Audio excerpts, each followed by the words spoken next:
brought to you by me. All right, here we go. Design Lab. Design Lab. I don't have a Design Lab. Actually, that's one thing about podcasts and things that I don't like is, theme songs. That drives me crazy. You don't need a theme song. Just tell them what the name is. Welcome to another exciting episode of Design Lab with me, Adam, from my noisy apartment here in Kuala Lumpur, Malaysia. Today we're looking at Action Comics number 10. I'm just going to kind of get warmed up and actually, you know what I'm going to do first is turn on the fan and see how it affects the sound, because it's pretty warm without a fan. Let's see how it sounds. Nobody's here yet, so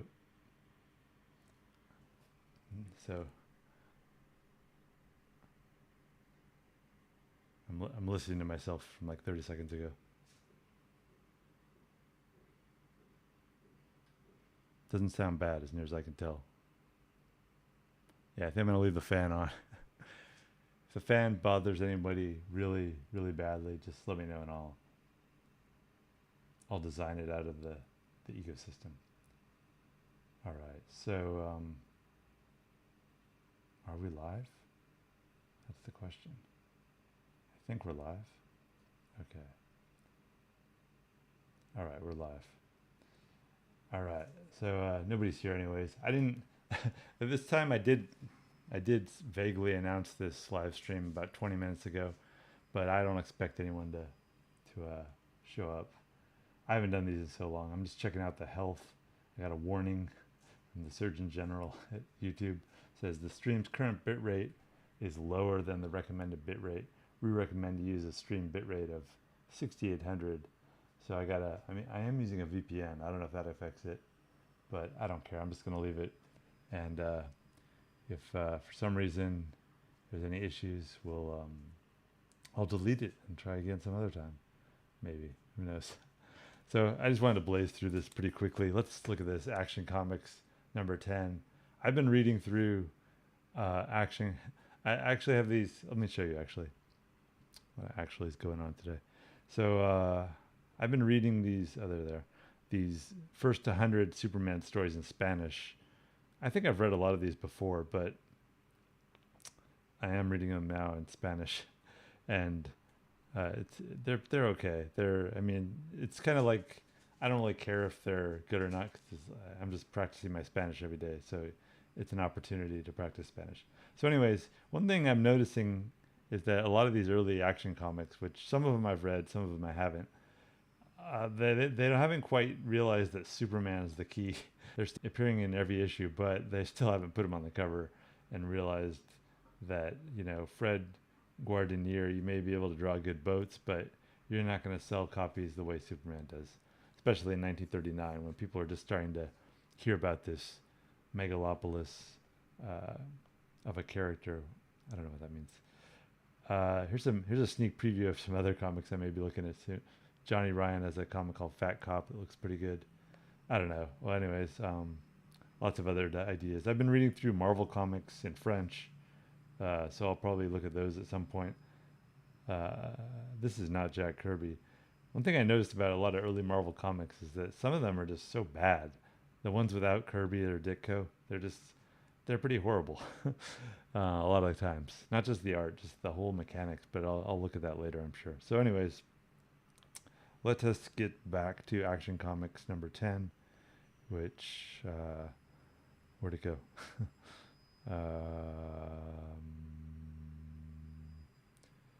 If anyone sees Action Comics number 10, feel free to leave a comment. This comic looks pretty good, actually. This Giacomo C. I think it's about Casanova. I haven't read it, but I just looked at the art. The art looks pretty good. So I have it in Spanish, but we may look at that in the future. So if you're not subscribed, be sure you're subscribed. We're only on the second episode of probably thousands of episodes of Design Lab coming your way in the future. So make sure you're subscribed. And this is the kind of thing that I would love to do, get stoned and do, but unfortunately Malaysia. I don't have marijuana. I am planning my next trip to Thailand though, and for now, Thailand still has legal marijuana. Okay, so without further ado, let's get started looking at Action Comics number 10. I'm not going to look at the whole issue, just the Superman story, because 64 pages of thrills, as the title says, but only like 15 of that is Superman.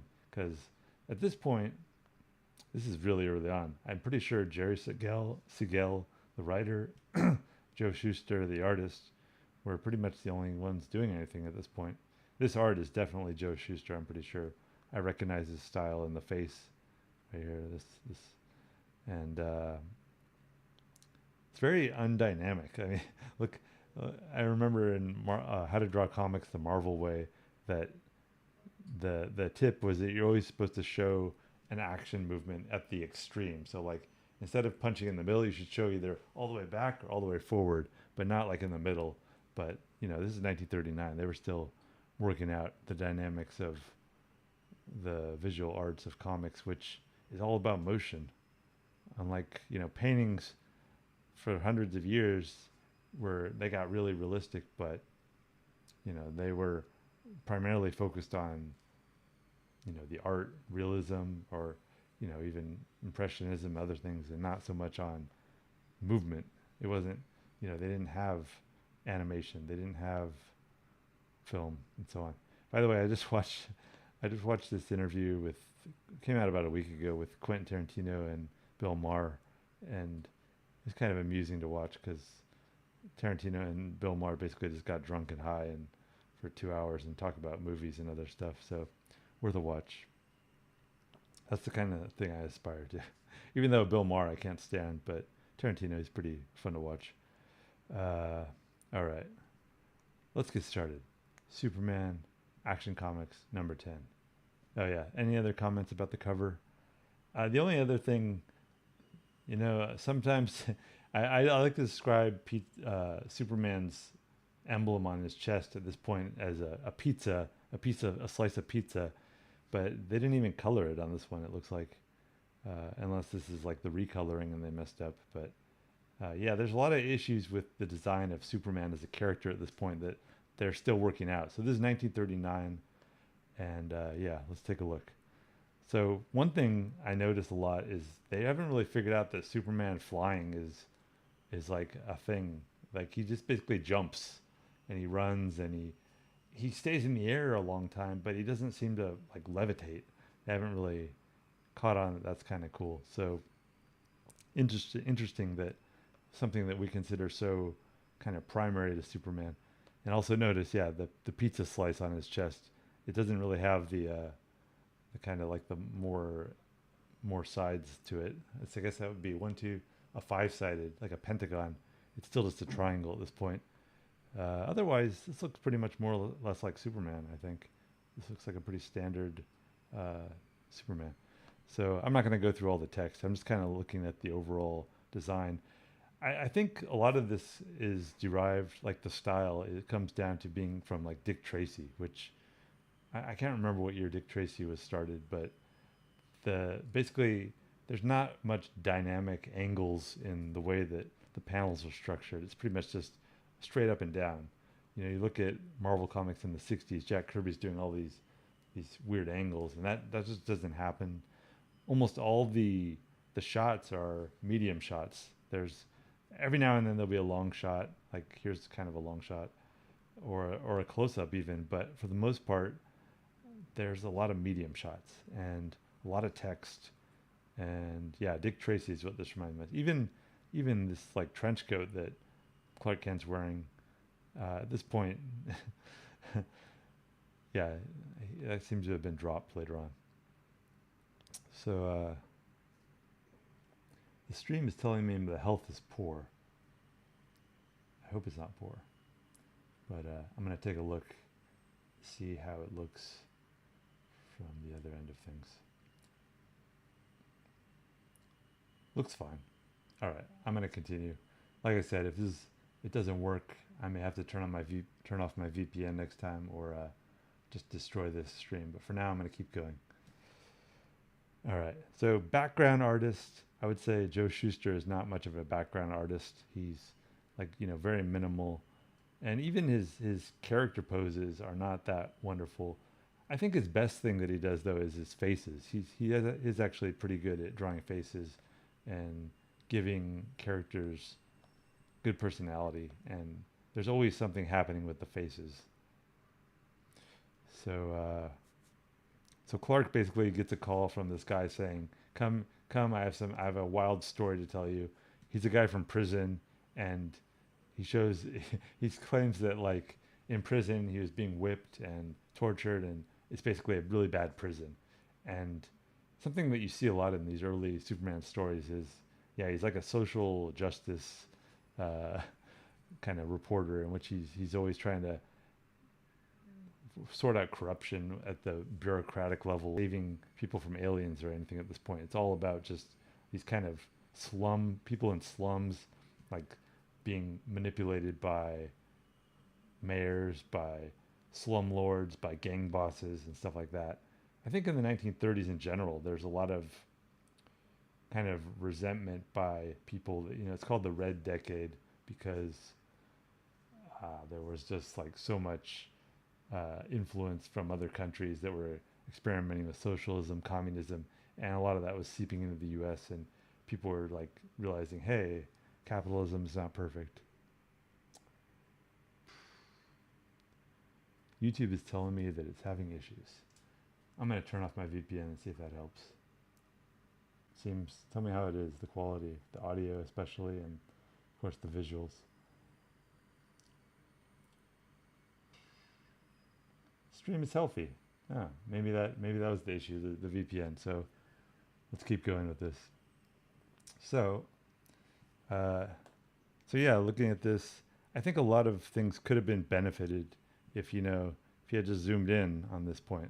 Wow, this would look so much more impressive. But instead, he stays further out.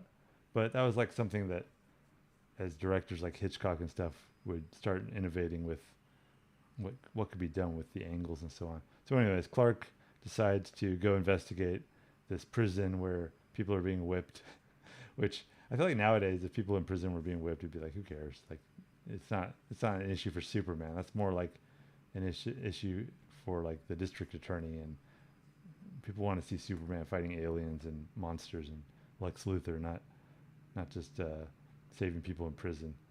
But anyways, he goes and there's this like guy, the prison warden, who likes whipping people. He's basically a sadist, and the mayor comes and says like, "Hey, are you really doing this?" And he's like, "Shucks, no." And the guys are like, they won't talk. Anyways, a lot of very not really wonderful art, but it does the job and very simple. I feel like this could have been done by like a lot of like 12-year-olds nowadays can draw at least as well. But this is maybe my favorite panel in the whole story. I don't know why, but it's like it's a close up. It's got, like I said, Joe Shuster's strength of showing faces and personality. I think that's what he does best. And yeah, it's that zoom in. Like, why haven't you been doing this all along? It adds so much more character to a story. So, anyways, this guy who told Clark about the story, basically, the warden comes in and Clark gets scared. He says, like, gosh, what? So he tells them who his source was. He basically rats it out. Basically, Clark's a total fink. And so basically, the warden goes and beats the crap out of the ex-prisoner. Like this punch. This is actually a pretty dynamic punch. And look at his outfit. He looks like he's Superman underneath. But anyways, yeah, so everybody at the office is like, man, Clark, you're such an a-hole. Why'd you rat that guy out? Even is this like Jimmy Olsen? I don't know. So not very happy with Clark. And they're kind of experimenting with Clark's personality at this point. Like they know he's kind of timid, but sometimes they make him really like hated. And of course Lois, she's like disgusted with him. And I think Lois is probably the woman character that we see most in these stories. And she's usually drawn pretty well, her personality. And like I said, facial characteristics is probably Joe Shuster's biggest strength. Again, more very generic backgrounds that probably took like 3 seconds to draw. Some of these like personalities in the faces though are just wonderful. Even his boss hates him. He wants to fire him. And I feel like even like as the story progresses, the art improves slightly. So Joe Shuster, I don't know if you guys know, but like later on in life, his vision got really well. I think in the 40s, his vision started to deteriorate, and basically at some point they just shuffled him out and got other artists to do Superman. I'm not sure when, but so anyways, Clark says, I only did that so I could. I only ratted the guy out so I could, so the guy wouldn't get suspicious, and he would keep beating the crap out of prisoners, and I'm gonna sneak in. So Superman decides rather than to confront him to like sneak in as Clark Kent as a, and the way that he does this, something very strange in this story too is every time Superman is running at night, there's a moon behind him, and it looks like some giant bubble is following him, like in that show The Prisoner. Well, I forget what that was called, Rover.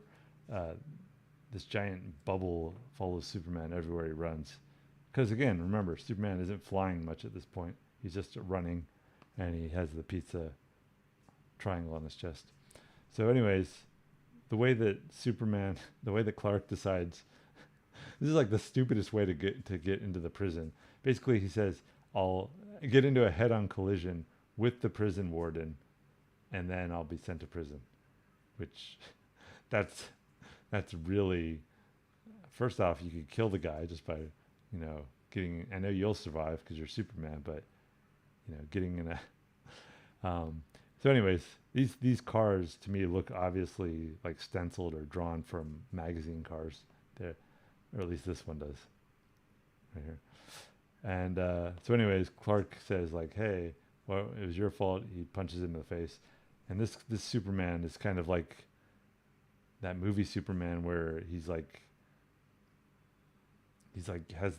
unshaven and he fights himself. Clark fights Superman in the garbage trash compactor place. So anyway, Clark punches the warden, gets sent to prison, the same prison where the warden works, coincidentally. Nobody recognizes him as Superman because he's only been around a year. And the first thing he does is he says like, "I'm going to put you in the stocks and make you like sit there, ha ha ha." But Superman doesn't care. He like lasts for an hour. So then they decide to make him break rocks, and he's no problem breaking rocks because he's Superman. So this is a very effeminate pose. You don't see Superman standing around like this much, but basically it's like this is like Superman's Shawshank Redemption story, which, if they made a movie nowadays of Superman as Shawshank in this kind of a story, it'd be unique. I would watch that movie. I'd go see that. Who would be the good director for Superman as a Shawshank Redemption narrative, like adapting this story to a modern audience?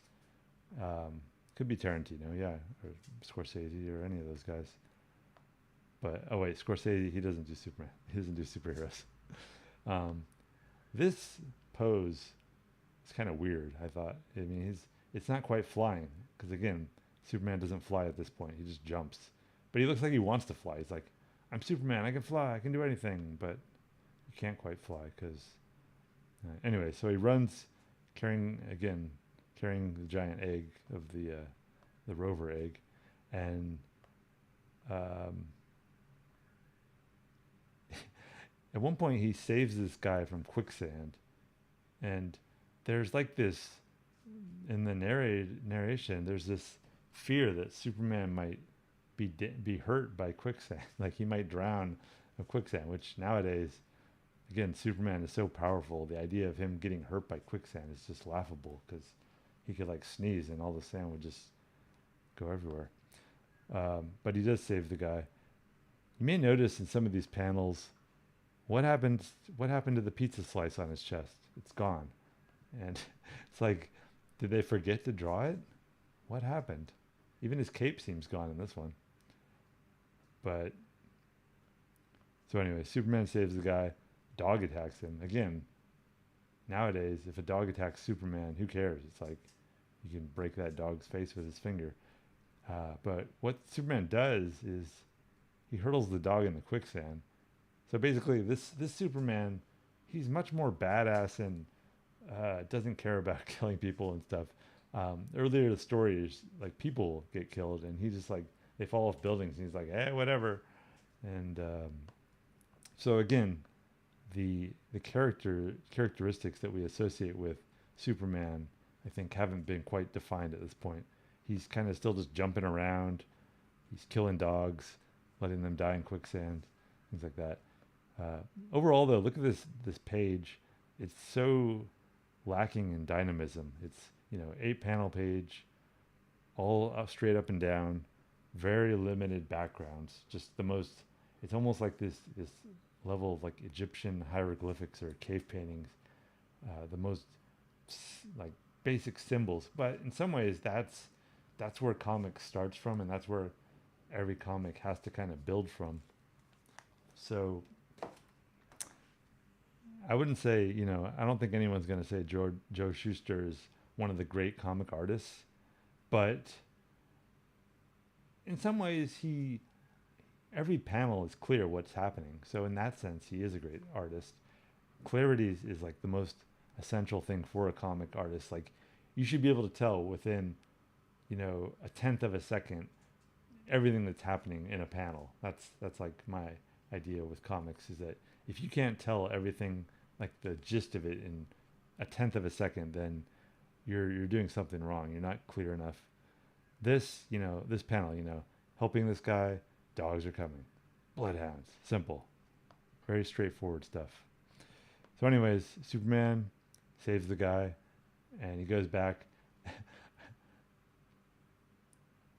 This panel is kind of funny because he's like, he's more interested in solving the social justice of the situation by getting photographs of this guy whipping the prisoners than with stopping them himself, which he's kind of choosing to play more of the Clark Kent role. And I think this is something you see later on with like Peter Parker and Spider-Man, that sometimes he has to think about his job and things like that. So but again, background so simple, like you can't even see this guy's face. It's just so simplistic.